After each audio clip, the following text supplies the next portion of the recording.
First of all, we'd like to welcome everyone to our Getting in the Zone program. Discovering Pesach's Power is sponsored by Maurice Adis in honor of his wife, Lenore, for always making Shabbat, Pesach, and all the holidays so special. We want to thank, of course, the learning for this week is dedicated by our Torah Center silver donors, Deborah and Asher Zamir, in loving memory, and Leilui Nishmat, Nurit, and Yitzchak Zamir, and Sarah and Louis Masri, Alehem Shalom. Hashem should bless us always to make our parents, our grandparents proud of us no matter what we do, no matter how we live. Let's begin. My friends, the holiday of Pesach is perhaps the most important holiday of all of the holidays in the calendar year. And let me explain what I mean when I say that. Rosh Hashanah is very holy. Yom Kippur, the holiest day of the whole year. What is so special about Pesach? Why is it so important in the Jewish calendar? And the answer is something that I keep coming back to. We have an organization called Chazak, and whenever I'm asked to speak about Chazak, I always say the same thing. The young people make up 20% of the community, but 100% of the future. Pesach is about the future, whereas all the other Yom Tovs are about you in that moment, about the feelings you need to feel, about your spirituality, about your forgiveness, about your atonement. When it comes to Pesach and Passover, Pesach's highlight is V'higadeta libincha bayom ahu, and you will say to your son on that day. This idea, saying to your son, communicating the story of Egypt to future generations, is the focal point of this holiday. And everything that we do is literally built around this idea. The Pasuk says, Ve'aya, and it will be when your son will ask you on this day, why are we eating this? How come we have this? What's the reason why we have matzah? Why are you celebrating? And you will tell him on that day. And from that we learn in the Haggadah the specific questions and the specific answers that all of the various four sons ask their parents. My friends, this idea, the various concepts that we discuss in answering the tzaddik, the rasha, the chacham, the rasha, the tam, and the she'enu yodea lish'ol, they are variances of a theme. And I want to perhaps focus with you tonight specifically on this point. Many times when we read about Pesach, we think about all the things that a person needs to say on the evening. You will prepare various little bits to share at the Seder. Maybe you'll watch a class or two. Maybe you're tuning in right now, live in this room, or on Torah Anytime, or online. But my friends, everybody is preparing something to say for this night. But the big challenge, I think, is that oftentimes we focus too much on finding something to say, and not enough on finding something that will land. Let me explain. When the Haggadah teaches you that you need 4 different answers for 4 different children, it's communicating that speaking to your children, nay, speaking to the future, is an art. It doesn't take specific words. It requires a deep understanding of who that person is. I always found that to be a fascinating idea, that when you answer a chacham, that's a different answer than you answer a rasha. Now, some people would think, what do you mean? I'll just tell them the truth. I'll just be honest. I'll just be transparent. Well, some of you will remember a very famous line that says, you want the truth? You can't handle the truth. My friends, for someone who can't handle the truth, what you are saying to them, crying, yelling, screaming as the truth, is actually not the truth. And I think the Haggadah teaches us this with such a profound sense of insight. A person has to ask themselves, this simple son who barely can get a simple question out, he looks at the table and he just says, what? What's this? That kid requires a simple, straightforward, clear answer. And a child who can't even formulate a question, what does he need? At pitachlo. you open him up. I need you to focus with me on these variances in communication, which are the essence of talking to Am Yisrael's future. Because I think that more than anything else, this is the story of Passover. The mitzvot revolve around producing questions. The various dippings are there, kedei sheyishalu hatinokot, in order to be able to cause the children to ask. But there are times, and there are homes, and there are answers, and there are questions that people give to their kids which preclude their children from feeling comfortable enough to ask. Rabbi, I get this all the time. So sorry to bother you. I know you're probably very busy. And I always say, what do you think I'm busy with? This is what I'm busy with. This is what I'm here for. But if someone feels that they can't ask the rabbi a question, then we have failed that person. And sometimes it's years of breeding into someone's consciousness. You can't ask the rabbi a question. He's too busy for you. You can't ask your parents why they're doing something, because an honest question will be taken as disrespectful. Only this week I had a conversation with someone who said that in his home, if he ever asks his father even why something is going on, or what's the logic, or what's the reason, not even in Judaism, his father makes it into the biggest issue, an issue of disrespect. My friends, if you spend your life beating the questions out of your children, don't be surprised when they don't ask you questions. I remember a father who came to me after I had to share with him some very difficult news about his son, about stuff he was going through, difficulties he was having. I finished the meeting with him, and I see he's dialing on his phone. He's dialing his son's number. I said, what are you doing? He says, I'm calling him, and I'm going to give it to him. I was like, what do you mean give it to him? He goes, I'm going to give it to him. How dare he go to the rabbi and not come to me? I took the phone out of his hand. I gave him a big smile. And I said, are you sure that that's the wisest approach right now? You know how difficult it was for your son to come to me? You know why he came to me? Because he couldn't come to you. He's not an eno yodea lish'ol. He just can't ask his dad. He just can't ask his mom. He can't ask his community. He can't ask his rabbi. So you know what happens when people are shut down? They ask the internet. Young men and women who crave a father or mentor figure oftentimes wind up the victims of terrible crimes, because what they did not find in the embrace of a parent or a teacher or a school, they find in some stranger who's actually just grooming them with some terrible intentions. So from the night of the Seder we learn the power of correct communication, of the need of a parent before we even begin a conversation. Take a look at the 4 sons in the Haggadah.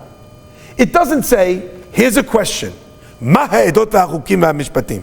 It says, Chacham mahu omer.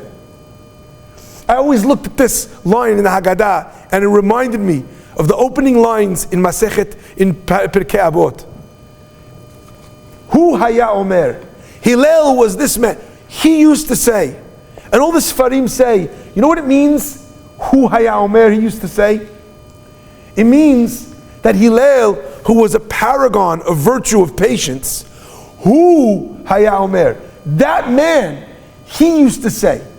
You know, it says in Hillel, one of the most famous lines ever, right? The trifecta. The last of which is, Ve'im lo achshav, emata. If not now, when? You know what gives Hillel the right to say that? The fact that on Friday afternoon, when someone comes to his house and says, Rabbi, I have a question, and Hillel's in the bath, and he waited until he was in the bath. Hillel puts on a robe, comes downstairs, asks his son, my son, how can I help you? What do you want to know? This guy asks him some ridiculous question, irrelevant to anything. How come the people in the desert have eyes that are more slanted? Rabbi says because of the dust makes it hard for them to see. If their eyes are open less, they're able to see better even in the dust storms. You needed to ask that on Erev Shabbat? You needed to get me out of the bathtub for that? That couldn't wait till Saturday night? Hillel answers him. 2 minutes later, he's yelling again. Hillel, Hillel. He gets him down for another irrelevant question. And then another, and then another. My friends, it is Hillel who could say, if not me, then who? If not now, then when? Because when it came to him, he didn't say, why are you asking the Gadol Hador, how come people have flat heads? He didn't say, why are you asking me this when I'm in the bathtub? If that's what Hu Haya Omer means, his essence, the person he was, it screamed his lessons even without him opening his mouth. If that's who he is, if that's what he says, then my friends, perhaps we could apply that same language to these words.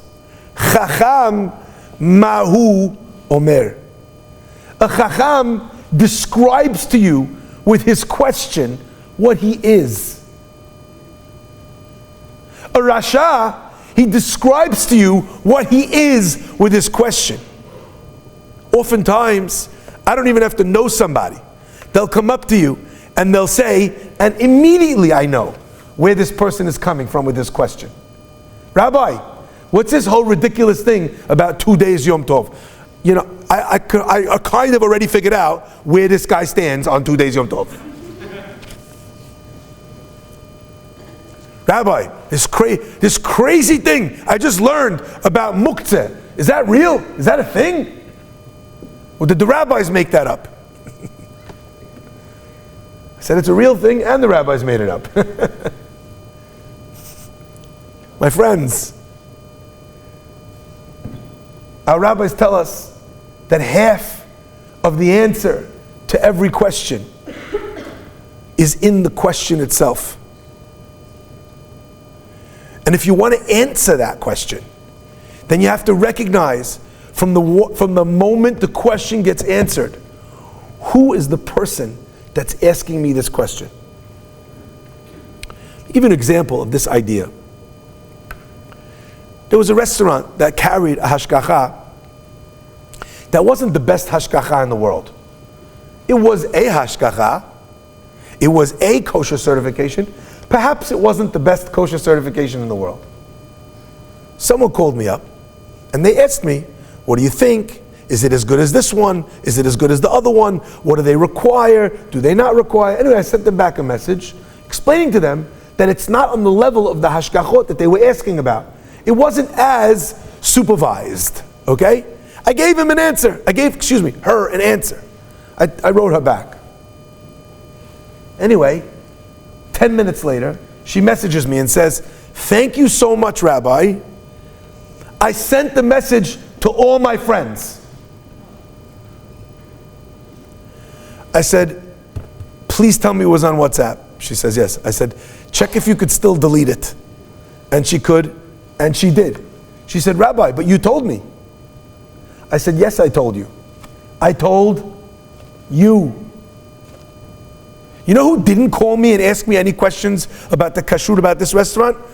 All those people you forwarded it to. If you're asking, then it's already a different question. Because I can see in the question that you're someone who takes kashrut seriously. For someone else that's eating out half the time, for that person, ya aini, mechila.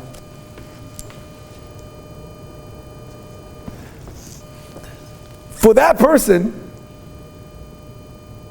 it's 1,000 times better than what they would have eaten. Ya aini.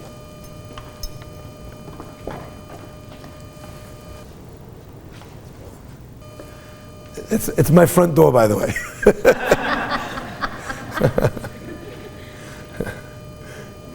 No, you can't do that. You can't do that.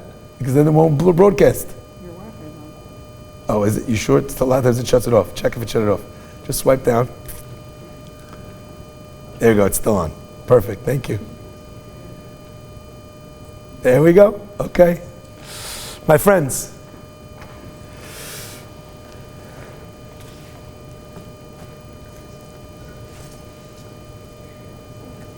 I will end with this idea. When God speaks to us and He shows us the most magnificent miracles, you know who else needs to know and learn and decide how He wants to communicate? God does. So when God tags the Egyptians in these plagues, what does He do? He searches and seeks out so many different kinds of things to be able to afflict in His makot, so that a person who's a geologist gets the message. The person who's a biologist gets the message. The person who's a meteorologist gets the message. Hashem also talks to people individually. But oftentimes, we don't listen. Sometimes because we didn't hear it the way we needed to, and sometimes because it's just too difficult for us to hear. This morning, I said to someone what an amazing miracle it was. 300 missiles, cruise missiles, drones, I forget the other kind of missile. The other kind of missile that they, ballistic missiles that they sent from Iran to Israel. 99% don't make it even, they barely even made it to Israel. Never mind, caused any damage. What an amazing miracle. 300 rockets, not one. The likelihood of such a response is miraculous. And you know what this person said? Rabbi, I know what you mean, but like, it wasn't miraculous. Like, it was from far away. And they had like a long time to shoot them down. So they tracked them and they shot them down. That's not miraculous. And I was like, do you know who shot them down? Do you know that Jordan, Saudi Arabia, and Egypt participated in shooting down missiles from Iran that were heading to Israel? Tell me again how that's not a miracle? How our enemies are participating in protecting us. The Pasuk says in Hallel, Hallelu et Amonai kol goyim. All the nations of the world, praise Hashem. Shabechuhu kol ha'umim. Give gratitude, give praise, all of the nations to Hashem. Ki gavar alenu hasdo. Because God has stretched His kindness to all of us. And all the commentators ask, what does it mean? Ki gavar alenu hasdo. They should thank Hashem because we got God's kindness. We should thank Hashem because we got God's kindness. You know what the answer is? Who knows better how kind God was to us more than them? More than the people that shot the missiles. More than the people who, against their own judgment, were doing something that they knew they needed to do for the region. My friends, the story of Pesach, like every other holiday, it takes place on the holiday, but the benefit is a residual benefit. It's all for everyone to understand. It's for us to be able to take into the day after Passover. What do we take into the day after Passover? You know, when someone is not religious, and you tell them how much they owe God because God did a miracle for them, the easiest way to get out of that conversation is for them to figure out a way that it isn't a miracle. Because the less God did for me, the less I owe Him. The less I owe Him, the less I have to change. And change is painful. But my friends, sometimes the process of communication is less about communicating and more about removing the obstacles for what I'm communicating to land. I think perhaps that's what the pasuk means when it says, Le'ma'an tisaper, in order that you should tell, be'ozne bincha. When do you whisper in someone's ear? There's 2 times. One, when you don't want anyone else to hear. But that clearly is not the case here. You want everyone to know. So why would it say over here that you should whisper in your son's ear? There's another time when you talk into someone's ear.